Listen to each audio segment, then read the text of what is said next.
जय हिंद व्यूअर्स। भारतीय थल सेना one of the biggest and the largest आर्मीज of the world की करेंट स्ट्रेंथ है लगभग 12,37,000 एम्प्लॉयज़।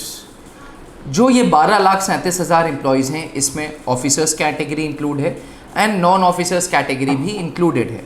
कुछ सिविलियंस भी भारतीय थल सेना के हिस्सेदार हैं, तो मैंने इस गिनती में उन लोगों को भी इंक्लूड किया है।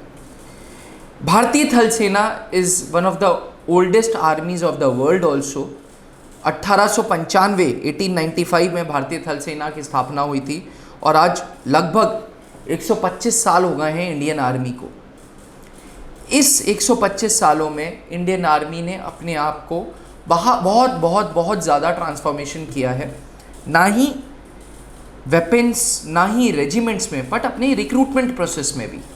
आज जब कोई लड़का या लड़की फ़ौज में अफसर बनना चाहते हैं तो बहुत ज़्यादा एंट्रीज़, बहुत अलग अलग एंट्रीज़ उनको ऑफ़र होती है।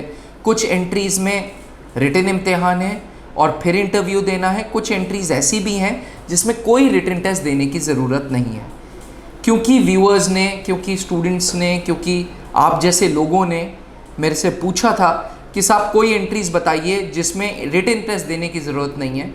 तो मैंने कहा आज वीडियो का मुद्दा यही रखता हूँ, डिफरेंट एंट्रीज थ्रू विच आप आर्मी ज्वाइन कर सकते हो विदाउट एनी रिटन एग्जामिनेशन।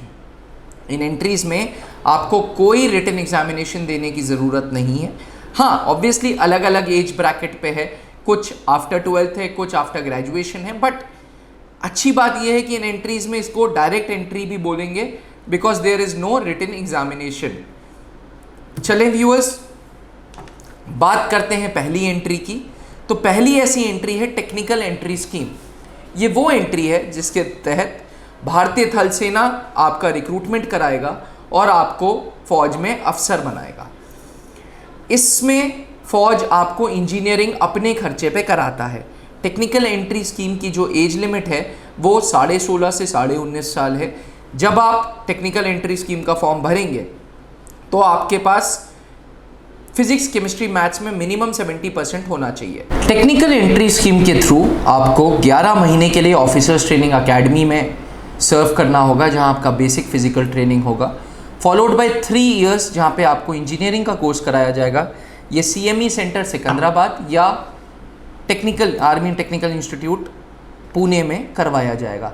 इन दोनों के बाद आप एलिजिबल हो जाओगे इंडियन आर्मी में सर्व करने के लिए and you will be an engineering graduate as well, जो आपको जवाहरलाल नेहरू यूनिवर्सिटी की डिग्री मिलेगी।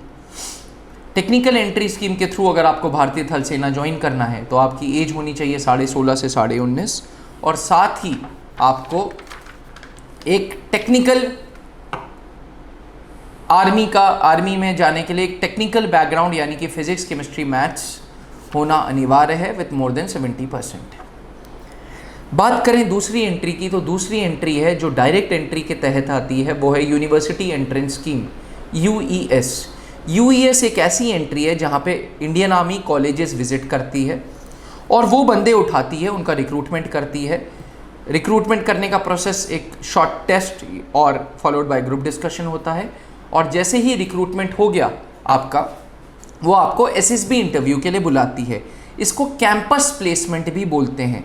अक्सर हम लोग कैंपस में जाते हैं, यूनिवर्सिटीज़ में जाते हैं, अपना कोर्स करते हैं और कोर्स करने के बाद कैंपस प्लेसमेंट्स के लिए बैठते हैं। इस ऐसी ही एंट्री UES एक ऐसी ही एंट्री है, कैंपस प्लेसमेंट एंट्री, जिसके तहत आपको डायरेक्ट SSB के लिए मौका मिलता है। साथ में जब रिक्रूटमेंट हो जाता है, आपका मेडिकल्स हो जाता है, आपको इंडियन मिलिट्री एकेडमी के लिए 1 ईयर की ट्रेनिंग के लिए बुलाया जाता है। ये दूसरी एंट्री थी, ये उन बंदों के लिए है जिनकी एज 19 से 25 साल है। थर्ड एंट्री जज एडवोकेट जनरल जैग एंट्री, जिसका हाल ही में फॉर्म्स भी आए थे, मैंने आप लोगों को बताया था। उम्र 21 से 27 साल चाहिए और जो बंदा, लड़का या लड़की, इसमें लॉ ग्रेजुएट है विथ मिनिमम 55%। लॉ ये भी हो सकता है कि ग्रेजुएशन के बाद लॉ हो, या ये भी हो सकता है कि आप 5 साल के 12th के बाद 5 साल के लॉ प्रोग्राम में एनरोल्ड हों और आपके 55% हैं तो आप डायरेक्ट इंडियन आर्मी में सर्व कर सकते हो। जैक का फॉर्म साल में 2 बार आता रहता है जैक का फॉर्म। मेल्स एंड फीमेल्स दोनों के लिए ये कैंडिडेट्स मेल्स एंड फीमेल्स दोनों के लिए ये एंट्री है। जैग एंट्री के माध्यम से आप आर्म्ड फोर्सेस ट्रिब्यूनल में जाते हैं और आर्मी, एयरफोर्स और नेवी के लीगल केसेस का आप करता धरता होते हैं। आपको पहले ऑफिसर्स ट्रेनिंग एकेडमी में 49 वीक्स की ट्रेनिंग करनी पड़ेगी। 49 वीक्स की ट्रेनिंग के बाद आप सर्व करोगे इंडियन आर्मी में। चौथी एंट्री है technical group course TGC।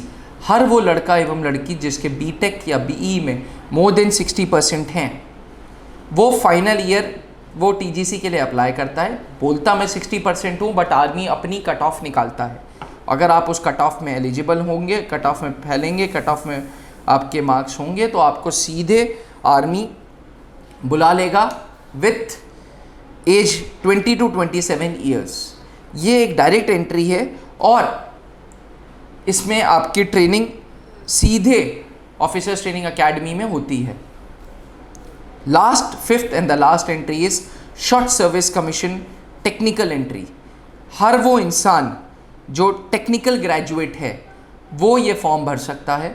Technical graduate होने के बाद आप फॉर्म भरोगे। फॉर्म भरने के बाद आपका SSB डायरेक्ट होगा और आपको 49 वीक्स के लिए ऑफिसर्स ट्रेनिंग एकेडमी में ट्रेनिंग के लिए बुलाएंगे। व्यूअर्स, आज हमारी थल सेना जिसकी स्ट्रेंथ लगभग 14 लाख पहुंच गई है, it is because continuous recruitments में रिफॉर्मेशंस आने लगे हैं। हर दिन एक नया चेंज आ रहा है।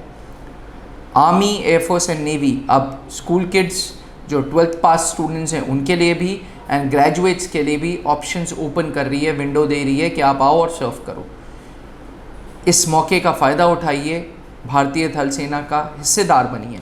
अगर आपको एंट्रीज़ के बारे में कोई कन्फ्यूजन्स हैं, कुछ जानना है, तो आप हमारे ब्लॉग www.blog.trishuldefenseacademy.com पे आके डिफरेंट सर्च के ऑप्शन में जाएंगे और डिफरेंट एंट्रीज़ के नाम से सर्च कर लेंगे। जैसे जज एडवोकेट जनरल हो गया, SSC टेक्निकल हो गया, SSC TGC हो गया, यूनिवर्सिटी एंट्रेंस स्कीम हो गया, 10+2 TES हो गया। इससे क्या होगा, आपको एक नॉलेज मिल जाएगी, आपको एलिजिबिलिटी पता चल जाएगी, आपको पूरी कंडीशंस पता चल जाएंगी। आशा करता हूँ कि आपको ये वीडियो पसंद आई होगी। अगर आपको कुछ कन्फ्यूजन्स होते हैं, कुछ डाउट्स होते हैं, तो feel free to ask me और ज़्यादा से ज़्यादा डाउट्स पूछिए। Thank you. जय हिंद।